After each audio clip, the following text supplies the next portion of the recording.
कलयुग में भाव स्वभाव सब बदलता है। ये कलयुग का ही तो प्रभाव है, जहां जूतों को शोरूम में सजा के रखा जाता है, जहां किताबें फुटपाथ पे मिलती हैं, जहां शराब नगद कैश दे के लोग खरीद लाते हैं और जहां दूध को उधार खरीद लिया जाता है, जहां कुत्तों को बेडरूम में अपने महलों में रखा जाता है और गाय को सड़क पे छोड़ दिया जाता है, बच्चे पैसे कमाने के लिए विदेश चले जाते हैं और माँ बाप को अकेला मरने के लिए छोड़ दिया जाता है। कलयुग है साहब, सब चलता है। ये कलयुग है। कैसे मनुष्य की बुद्धि भ्रमित और भ्रष्ट हुई।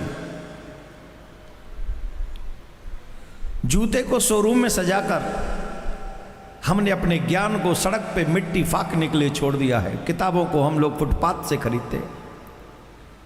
ये कलयुग का कड़वा सच्चा सच है, जहां चमक दमक दिखावा और भौतिक सुख स्टेटस का सिंबल बन गया है। ये स्टेटस सिंबल बन गया है। वही ज्ञान और संस्कार, ये अच्छे विचार, बोले इनसे होता क्या है?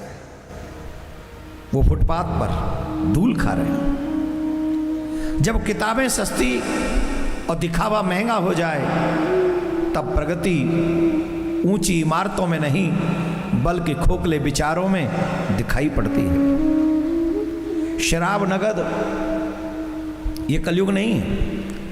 कलयुग का प्रभाव तो देखिए कैसा है। आज हमारे पास शराब जैसे स्लो पॉइजन जहर है, जिसे पैसे ही वाले नहीं, रिक्शा चलाने वाला भी नित्य खरीद के ले आता है, नगद पैसे दे के खरीद के लाता है। स्लो पॉइजन है। ये जानता है कि मैं पीऊंगा, मुझे देखेंगे तो मेरे बच्चे भी पीना सीख जाएंगे, लेकिन इसकी परवाह किए बगैर वो जहर को, शराब को पीने में अपनी शान समझता है, शौक समझता है। जानते हो क्यों? क्योंकि कलयुग है। कलयुग में सब चलता है। अपने आप को स्टेटस सिंबल में आगे ले जाना है, दिखावा करना है। लेकिन वहीं जो दूध अमृत है, पहली बात तो हम दूध या को जो दूध देने आता है उसे हम उधार में ले लेते दूध को ना। वो अमृत है जिसे देवता भी तरसते हैं। वो अमृत हमें मिला हुआ है, लेकिन वो हमें आजकल पॉलीथीन में मिल रहा है, नकली मिल रहा है। उसका कोई मोल हमने नहीं समझा है।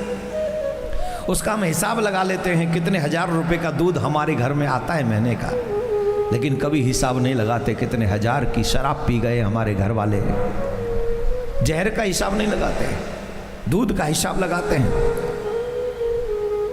यह सब कलयुग का प्रभाव है। और दुर्भाग्य देखिए, कितने शर्म की बात है, आत्ममंथन का विषय है। सनातन धर्म में गौ को माता कहा जाता है। वो तुम्हारे ही शहर में गलियों में भटक रही है। जिसे हम माँ कहते हैं, जिसमें 33 कोटि देवी देवता बसते हैं,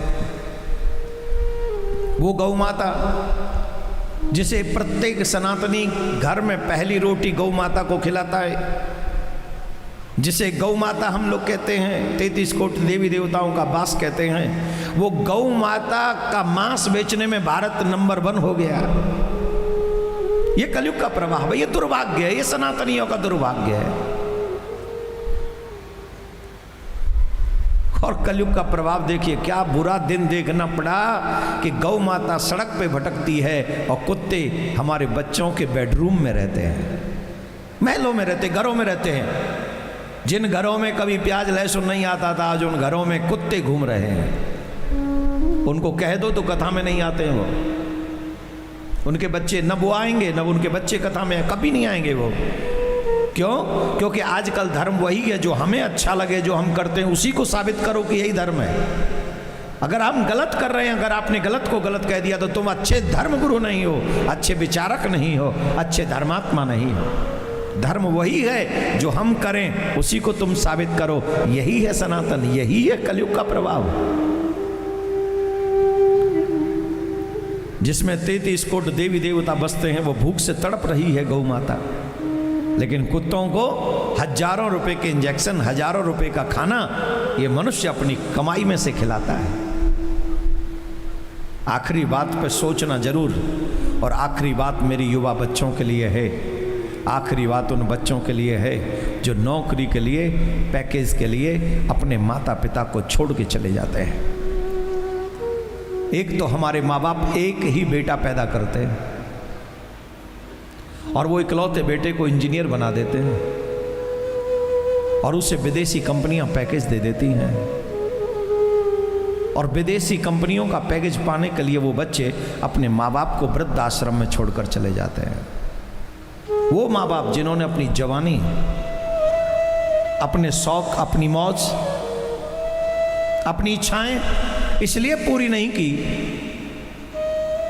क्योंकि वो बच्चों को कुछ बनाना चाहते थे, उन बच्चों को पैरों पे खड़ा करना चाहते थे, उन बच्चों को एजुकेशन दिलाना चाहते थे, इसलिए उन्होंने जवानी में हार्ड वर्क किया, अपनी हर इच्छा का दमन किया। वो घर में नहीं बैठे, दिन भर सड़क पे, खेत में, नौकरी में, काम पे धूल फाकते रहे। लेकिन जब उन्होंने सोचा था कि बुढ़ापे में अपने बच्चों के साथ बैठूंगा, तब समय दूंगा, जब माँ बाप को समय देने की बारी आई तो विदेशी पैकेज लेके फ्लाइट में बैठ के वो उड़ गया और माँ बाप को वृद्धाश्रम में छोड़ के चला गया।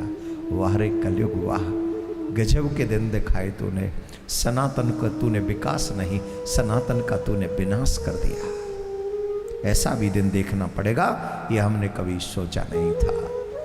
हे सनातनियों, अभी भी समय है,